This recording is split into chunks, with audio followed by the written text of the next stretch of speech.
भगवत गीता के 21 सूत्र जो आपकी जिंदगी ही बदल देंगे। तो नमस्कार मेरे भाइयों और बहनों, आपका एक बार फिर से स्वागत है हमारे चैनल श्री श्याम एस्ट्रोलॉजी में। तो कल हमने आपको भगवत गीता के 21 सूत्रों में से 11 सूत्रों के बारे में बड़े ही विस्तार से बताया था और आज हम आपको बाकी के 10 सूत्रों के बारे में बताएंगे। आपसे एक निवेदन है कि इस वीडियो को आप पूरा देखें एवं ध्यान से सुने और ऐसी और वीडियो पाने के लिए हमारे चैनल को सब्सक्राइब कर लें ताकि सबसे पहले आपके पास ऐसी हर नोटिफिकेशन पहुंच सके। हम सब यहाँ खुद को बेहतर बनाने के लिए आए हैं। दोस्तों, इस दुनिया में हम सब अपने आप को पहले से बेहतर बनाने के लिए और कुछ बेहतर सीखने के लिए आए हैं, और जो ऐसा नहीं कर रहा है वो हर दिन मर रहा है। इंसान का नाश दो तरह से होता है, एक तो जब उसका शरीर बूढ़ा हो जाए और रगों में खून दौड़ना बंद हो जाए और दिल काम करना बंद हो जाए, उस इंसान की मौत हो जाती है जिसको हम सब जानते हैं। लेकिन दूसरी मौत इंसान की तब हो जाती है जब वो अपने मन से हार जाता है और अपने मन में यह बिठा लेता है कि इस काम को मैं नहीं कर सकता। जब इंसान अपने आप को समस्याओं के सामने ऐसा सोचने लग जाता है कि ये समस्या मेरे से बहुत बड़ी है और मैं इसको नहीं हरा सकता, और ऐसे ही जब इंसान की हिम्मत मर जाती है तब वो इंसान जिंदा लाश की तरह हो जाता है। इसलिए भगवत गीता में कहा है कि हमारी आत्मा हर जन्म में अपने आप को पहले से बेहतर बनाती हुई अपनी यात्रा पे आगे बढ़ती रहती है, और जब उसका एक लेवल आ जाता है तब वो परमात्मा से वापस मिल जाती है। फिर इसके बाद फिर से शरीर को धारण नहीं करती। अगर हमारी जो उत्पत्ति है ना, वो अगर उस परम पिता से हुई है जिसको हम भगवान कहते हैं, या जो कुछ भी कहते हैं, धर्म आपके एक जैसे हो सकते हैं, लेकिन ये सोचिए कि आपको बनाने वाला वो है और वो इतना मजबूत है तो आप कमज़ोर कैसे हो सकती है। इसलिए हमें अपने मन से कभी हार नहीं माननी चाहिए। माफ़ करना महान व्यक्तित्व की निशानी है। दोस्तों, इस दुनिया में सबसे हिम्मत वाले और सबसे ज़्यादा ताकत वाले वो इंसान होते हैं जो माफ़ करना जानते हैं। एक बार जरा सोच कर देखिए, भगवान को कौन सी चीज़ भगवान बनाती है। श्री भगवत गीता में भगवान श्री कृष्ण जी कहते हैं कि चाहे वो कितना भी पापी इंसान क्यों ना हो, लेकिन अगर वो बुरे कर्मों को करना छोड़कर अच्छे कर्म करना शुरू कर दे तो उसको वो अपना ही लेती हैं। यानी कि दोस्तों, भगवान इस पूरी सृष्टि के मालिक होकर भी इतने नेक दिल हैं और उनके दिल में सबके लिए जगह है और उनके लिए सब समान है। माफ़ करना महान व्यक्तित्व की निशानी है, और माफ़ वही कर सकता है जो सामने वाले के किसी न किसी नज़रिए से बड़ा हो, चाहे वो ऊपर में बड़ा हो, चाहे वो अच्छे काम में बड़ा हो, या चाहे ज़्यादा पैसे कमा कर के बड़ा हुआ हो। किसी की गलती होने पर उस पर नाराज़ होना या उस पर गुस्सा होना बहुत आसान काम है और ये काम कोई इंसान कर सकता है, लेकिन हिम्मत वाले इंसान गलती करने वाले इंसान को माफ़ करके उसको एक मौका दे सकती हैं। इस दुनिया में जब कोई इंसान कुछ महान कार्य करता है तो बाकी दुनिया भी ठीक वैसे ही करती है। मैं आपको एक उदाहरण देकर समझाता हूँ। जब कोई फिल्मी हीरो नई हेयर स्टाइल के साथ आता है तो वह ट्रेंडिंग में आ जाती है, हर कोई उसकी कॉपी करता है। ताज्जुब की बात यह है कि बात श्री कृष्ण ने महाभारत में की थी, जो कितनी हजारों साल पुरानी है, कि हे अर्जुन, अगर तू ये लड़ाई नहीं करेगा तो हर कोई तुझे और तेरे वंश को गालियां देगा कि अर्जुन कितना कायर था, लेकिन अगर तू अपना युद्ध करके जीत जाएगा ना, तो इससे आगे आने वाली जो दुनिया होगी तो उसमें एक एग्जाम्पल सेट होगा, और एग्जाम्पल में होगा कि धर्म की अधर्म पर जीत हुई ही जाती है। और अर्जुन, जो तू करेगा उसकी बहुत बड़ाई होगी, तेरी आने वाली पीढ़ियां भी ना तेरी तरह ही कर्म करेंगी।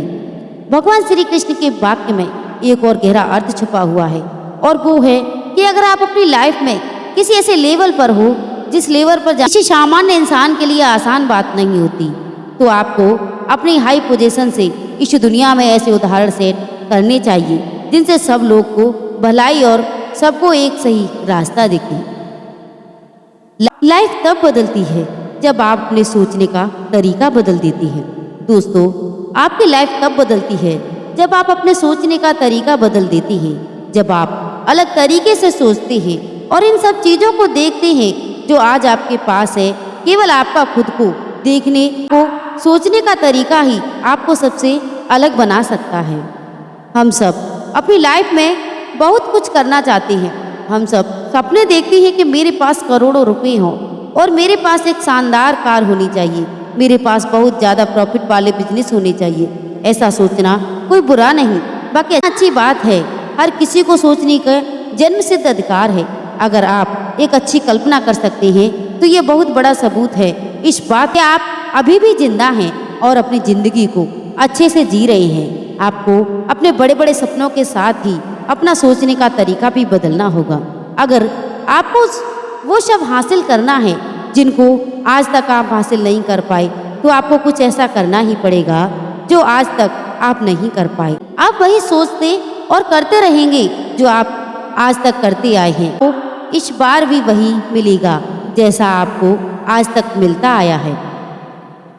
शब्दों में मत फंसना, भावनाएं समझ लेना। कुछ अलग पाने के लिए कुछ अलग करना पड़ता है। अपने सोचने का अलग नज़रिया, आपको अपनी परिस्थितियों को देखने का अलग नज़रिया और आपको अपने काम करने का एक अलग यूनिक तरीका ही आपको एक यूनिक महान इंसान बना सकता है। इस दुनिया में कुछ भी असंभव नहीं है। दोस्तों, हमें लगता है कि अपने मन को गुलाम बनाना मुश्किल है, लेकिन भगवत गीता में कहा गया है कि इस दुनिया में कुछ भी असंभव नहीं। हम अपने दिमाग को और अपने विचारों को और अपने आप को खुद के बस में कर सकते हैं, बशर्ते हम ऐसा करना चाहते हैं। अगर इसका अभ्यास करें तो संभव है। तब श्री कृष्ण अर्जुन से कहती है कि हे अर्जुन, तुझे अपने मन को काबू में रखकर अभी केवल और केवल अपने युद्ध पर ध्यान देना चाहिए। तो उसके बाद अर्जुन श्री कृष्ण से कहती हैं कि हे भगवान, आपने ये कह तो दिया कि ये मन हर दुख और बीमारी की जड़ है, पर ऐसा तो हो ही नहीं सकता कि इंसान अपने मन को पूरी तरह अपने काबू में कर ले।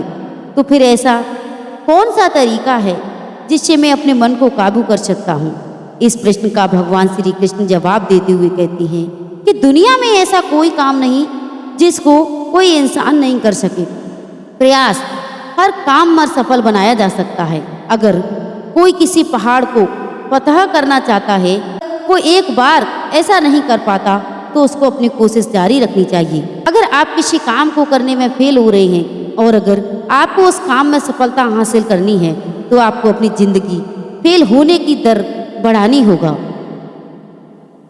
किसी महान इंसान ने कहा है कि आपको इस बात से ध्यान रखना है कि अगर मुझे इस पहाड़ पर चढ़ना है तो मुझे सिर्फ लड़ना है। आपको इस बात से मतलब नहीं रखना कि आपको 100 बार प्रैक्टिस करनी पड़े या 1000 बार, फिर ये प्रयास करना पड़े। आपको चढ़ना है मतलब चढ़ना है, और जब आप प्रैक्टिस करेंगे तो ये मन के विचारों वाला पहाड़ है ना, तो भी आप घुटनों के तले ला देंगे। भगवान श्री कृष्ण कहती है कि अभ्यास से सब कुछ संभव है, चाहे वो कोई काम हो या मन को काबू में करना। जिसकी शुरुआत होती है उसका अंत भी जरूर होता है। दोस्तों, इस दुनिया में हर वो चीज़ जिसकी शुरुआत होती है उसका अंत कभी न कभी जरूर होता है, और जब किसी भी चीज़ का अंत होता है, ठीक वही एक नई शुरुआत भी हो जाती है।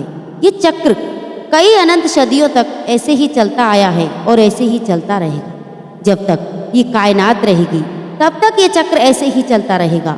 चक्र होता ही है ऐसी चीज़ जो कभी खत्म नहीं होता। आज आप खुश हो, कल आप थोड़े ठीक रहोगी, उसके बाद थोड़ा दुख मिलना शुरू हो जाएगा और इसके 3 दिन बाद आप पूरी तरह दुखी हो जाओगी। फिर उसके बाद आपके पास उम्मीद की किरण आएगी और आपको बेहतर महसूस होना शुरू हो जाएगा।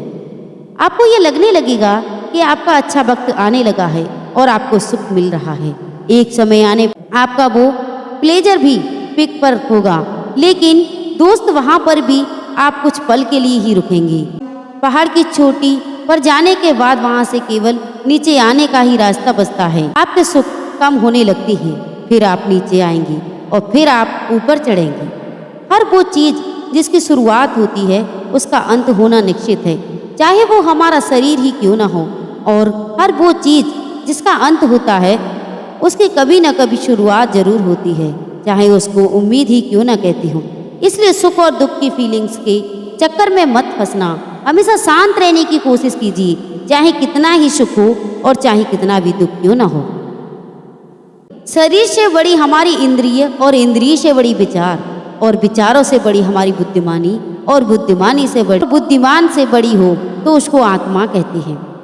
दोस्तों, हमारे शरीर से बड़ी हमारी इंद्रिय होती है और इंद्रिय से बड़े हमारे विचार होते हैं और हमारे विचारों से बड़ी हमारी बुद्धिमान होती है और हमारी बुद्धिमानी से भी ऊपर हो उसको आत्मा कहते हैं। दोस्तों, ये सीख आपको आध्यात्मिक लगती होगी, लेकिन मैं आपको इस तरीके से समझाने की कोशिश करूंगी कि आपको ये समझ में आए कि आपके आज की लाइफ पर आप इसे अप्लाई कर सकें। श्री कृष्ण भगवत गीता में कहते हैं कि हमारा शरीर तो सबसे नीचा है। जो लोग अपने शरीर और उसके प्लेजर के बारे में ही सोचते हैं, उस इंसान को लेवल सबसे नीचे रहता है। उससे ऊपर उठकर वो अपने विचारों में जीता है तो वहाँ बहुत चाहे होते हैं कि वो इंसान कुछ ऐसा सोचे कि जिसकी लाइफ पूरी तरह से बदल जाए और वो इंसान कुछ बड़ा काम कर जाए। जो इंसान अपने विचारों से ऊपर उठकर इंटरेस्ट लेवल पर आ जाता है, वो अपने इंटेलिजेंस से अपने विचार, अपनी डिजायर्स और अपनी बॉडी को कंट्रोल में कर सकता है। जो इंसान सपोर्टिवल लेवल पर आ जाता है, गीता में श्री कृष्ण कहती है कि कर्म तो कर लीजिए, लेकिन ये सोचकर मत करें कि कर्म मैं कर रहा हूँ, बल्कि ये सोचकर कर्म कीजिए कि भगवान मेरे द्वारा कर्म करवा रहे हैं। जब इस तरह से सोचने लग जाओगे तब आप इंटेलिजेंस लेवल से ऊपर चले जाओगे। खुश रहना, दुखी रहना, ये सिर्फ आपकी मानसिक अवस्था है। दोस्तों, खुश रहना, दुखी रहना, ये सब आपकी एक मानसिक अवस्था है और इसका बाहरी दुनिया से कोई लेना देना नहीं। ये खुशी और दुख जैसे मान लो कि ये दो कुएं हैं, यहाँ पर आपकी मर्जी है कि आप कौन से कुएं में रहना चाहते हैं। अगर आप खुशी वाले कुएं में हो ना, तो आपको कितना भी दुखी करने की कोशिश करें, पर ये आप पर निर्भर है कि आप खुशी वाले कुएं से बाहर निकलना चाहते हैं या नहीं। दोस्तों, अगर आप दुख वाले कुएं में नीचे गर्दन करके ये मान कर बैठे हुए हैं कि आपको दुखी रहना है, तो आपको इस दुनिया में सबसे बड़ा मोटिवेयर भी आपको हैप्पीनेस नहीं दे सकता। खुश रहना और दुखी रहना, ये दोनों आपकी चॉइस है। आप जैसा रहना चाहती हैं वो आपकी मर्जी है। हमारा सबसे बड़ा शत्रु हमारा मन है, सबसे अच्छा मित्र भी हमारा मन है। दोस्तों, इस दुनिया में हमारा सबसे बड़ा शत्रु हमारा मन है और सबसे अच्छा मित्र भी हमारा मन है। अगर हमारा सबसे बड़ा शत्रु मन, और अगर आप अपने मन को बस में कर लेते हैं, ये आपके लिए एक मित्र समान कार्य करेगा। और आप अगर अपने मन पर काबू नियंत्रण नहीं कर पाते, तो ये आपके लिए एक शत्रु के समान ही कार्य करेगा। आपका मन आपका सबसे बड़ा शत्रु बन सकता है। एक बार जरा सोचिए कि हर इंसान मेहनत क्यों नहीं कर पाता और हर इंसान सफलता और खुशी को हासिल क्यों नहीं कर पाता। क्या आप भी इस बारे में जानना चाहते हैं?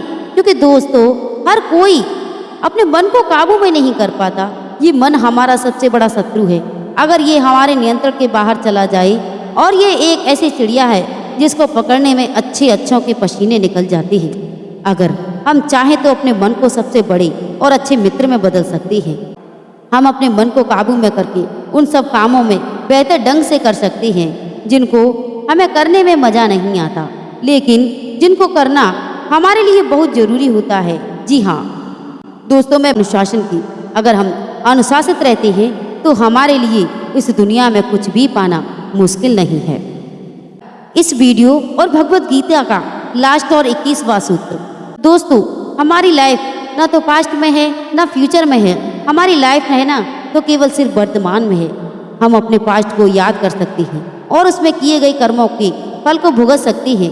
केवल आज तारीख में जो काम कर रहे हैं उसका फल स्वरूप हमारे भविष्य में हमारे सामने वो खड़े होंगे। इसलिए हमारा उद्देश्य यह होना चाहिए कि हम आज अपने वर्तमान के काम में मन लगाएं, क्योंकि जो भी काम आज हम अपना मन लगाकर करते हैं वो एक बीज की तरह होता है, और ये कर्म का बीज है ना, वो पनपता जरूर है। अब वो डिपेंड करता है कि वो बीज कैसा है। उसी हिसाब से कभी कभी जल्दी और कभी लेट उसका पेड़ जरूर बनता है, लेकिन बीज से पेड़ जरूर बनता ही है। हमारे नाम से इंसान बड़ा या छोटा नहीं होता। बल्कि उसके काम से होता है। उसके द्वारा किए गए कर्म उसको अच्छा या बुरा बनाते हैं और इंसान की पहचान उसके नाम से ज़्यादा उसके काम में होती है। इसलिए इंसान को बड़े बड़े काम करने चाहिए।